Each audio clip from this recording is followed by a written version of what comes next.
જેના કારણે સ્થાનિક વેપારીઓ ક્યાંક ખોટ ખાઈને પણ અત્યારે સર્વાઈવ કરવા માટે પણ તેમને સામે પ્રશ્ન છે, પરંતુ તેની વચ્ચે સ્થાનિક વેપારી પાસે ખરીદીના કેટલાક ફાયદા પણ છે, એ પણ આપને દર્શાવી દઈએ।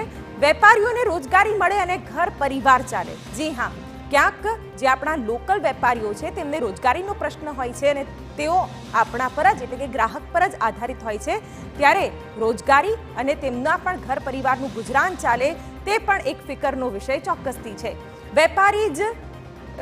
વેપારી થકી અન્ય કર્મચારીઓને પણ રોજગાર મળે, કારણ કે અનેક લોકો આવા નાના વેપારો પર ક્યાંક નિર્ભર હોય છે, તો એમના માટે પણ એક સારો વિકલ્પ સ્થાનિક વેપારી હોઈ શકે છે।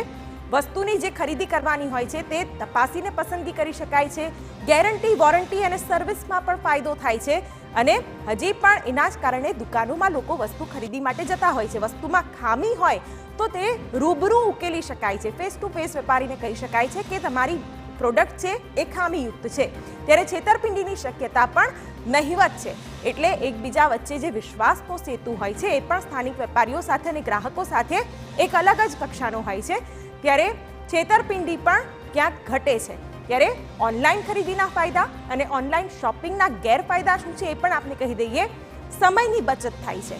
ક્યાંક મોબાઈલ કે આધુનિક ગેજેટમાં વ્યક્તિ કલાકો વ્યસ્ત રહે છે, કારણ કે ઓનલાઈન ખરીદીમાં કેટલોય સમય જતો રહે છે વસ્તુને પસંદ કરતા, પરંતુ ક્યાંક ઓનલાઈન શોપિંગની જગ્યાએ ઓફલાઈન શોપિંગ કરવામાં આવે તો એ સમય બચતો હોય છે। પસંદગીની વસ્તુના એક કરતાં વધારે ઓપ્શન મળી રહે છે, તે ઓનલાઈન ખરીદીનો ફાયદો છે।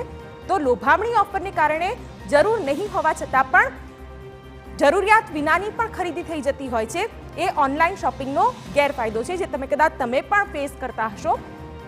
કોમ્પિટિશનના કારણે વ્યાજબી ભાવે વસ્તુઓ મળી રહે છે, એ ઓનલાઈન શોપિંગનો ફાયદો ચોક્કસથી કહી શકાય, પરંતુ ગેરફાયદો એવો છે કે ઓફર મિસ થતાં વ્યક્તિ ગુમાવ્યું હોવાનો અનુભવ કરે છે।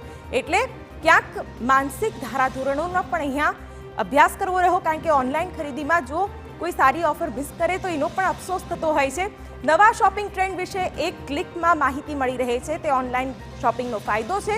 તો ગેરફાયદો એવો છે કે કલાકો સુધી શોપિંગ સાઇટ સર્ચ કરવામાં યુવાઓ વ્યસ્ત રહે છે અને તેના કારણે ઘણા બધા કલાકો પણ વેડફાઈ જતા હોય છે, તે એનો ક્યાંક ગેરફાયદો ચોક્કસથી કહી શકાય।